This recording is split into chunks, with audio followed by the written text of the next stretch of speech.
बरतानिया से शुरू होने वाला एक और खतरनाक फ्लू वायरस पाकिस्तान पहुंच गया।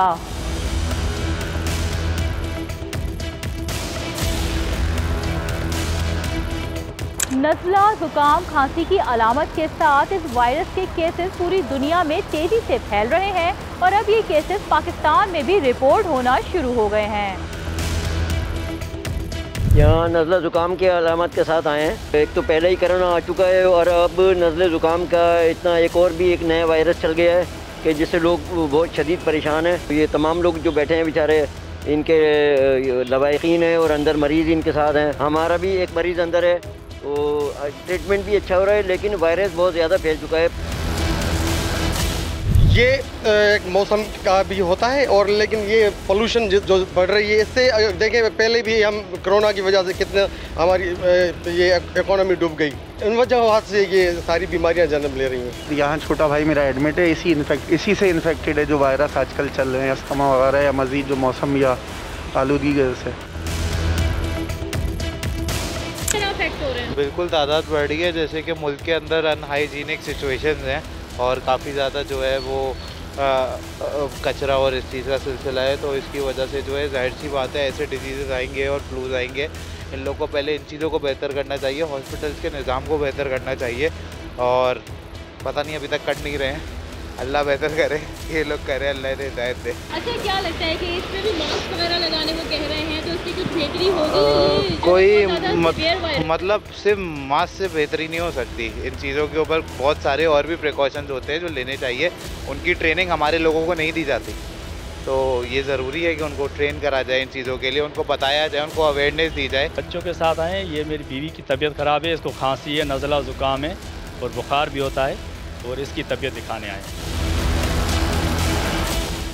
माहिरीन ने खबरदार किया है कि H3N2 के केसेस दुनिया भर में तेजी से फैल रहे हैं, जिसकी बदौलत यूरोप में यौमिया 26,000 केसेस इसके रिपोर्ट हो रहे हैं, जबकि ये वायरस तेजी से फैल के पाकिस्तान में भी पहुंच चुका है और यहाँ भी केसेस रिपोर्ट होना शुरू हो गए हैं। इसका एक्चुअली जो नाम है वो H3N2 है। ये बेसिकली एक इन्फ्लुएंजा वायरस है, ठीक है। इन्फ्लुएंजा वायरसेस की मुख्तलिफ स्ट्रेन्स हमारे इन्वायरमेंट में सर्कुलेट करती हैं, उसमें से एक स्ट्रेन ये भी है और ये कोई नया वायरस नहीं है। इट्स नॉट लाइक कि ये कोई इस साल हमें पहली मरतबा नज़र आ रहा है। It has been around for many decades, ठीक है।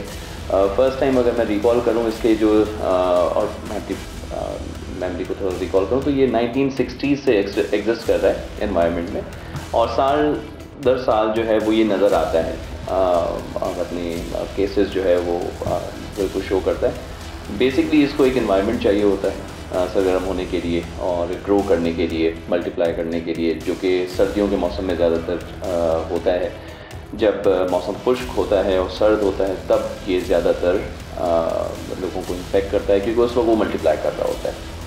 अच्छा, जहाँ तक बात है सिम्टम्स की, तो सिम्टम्स इसकी just like any other flu virus ही होती हैं, ठीक है। जिस तरह से हम कॉमन कोल्ड, कोराइजा जिसको हम कहते हैं, जो कि राइनो वायरस की वजह से ज़्यादातर हो रहा है, तो उसी तरह की सिम्टम्स होती हैं, लेकिन थोड़ी सी ज़्यादा एब्रप्ट होती हैं, जल्दी से हो रही होती हैं। लाइक कल एक इंसान बिल्कुल ठीक था, आज अचानक से उसको फीवर होगा और सांस लेने में सांस लेने की इतनी ज़्यादा मुश्किल नहीं होती, लेकिन अपर रेस्पिरेटरी सिम्टम्स ज़्यादा होते हैं, जिसमें नज़ला ज़ुकाम होना, गले में खराश होना, साइनसेस में दर्द होना, हेडेक होना, ये सिम्टम्स ज़्यादातर हमें नज़र आ रही होती हैं।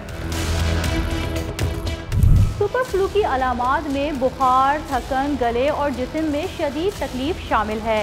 ये वायरस उन अफराद पर ज़्यादा असर करता है जिनकी कुव्वत मुदाफ़ियत कम होती है। इस वायरस से निपटने के लिए क्या एहतियाती तदाबीर इख्तियार करनी चाहिए, आइए जानते हैं।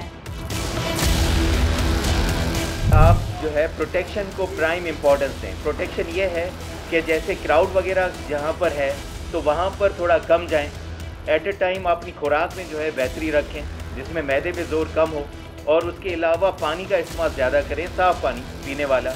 और उसके साथ एक प्रोटेक्शन एक है आपका, जब भी आप घर से बाहर निकलें या फिर धुएँ से बचना है या फिर लोगों के क्लोज कॉन्टेक्ट से बचना है, तो मास्क एक अहम हिस्सा है जिसके लिए आप प्रिपेयर्ड रहें।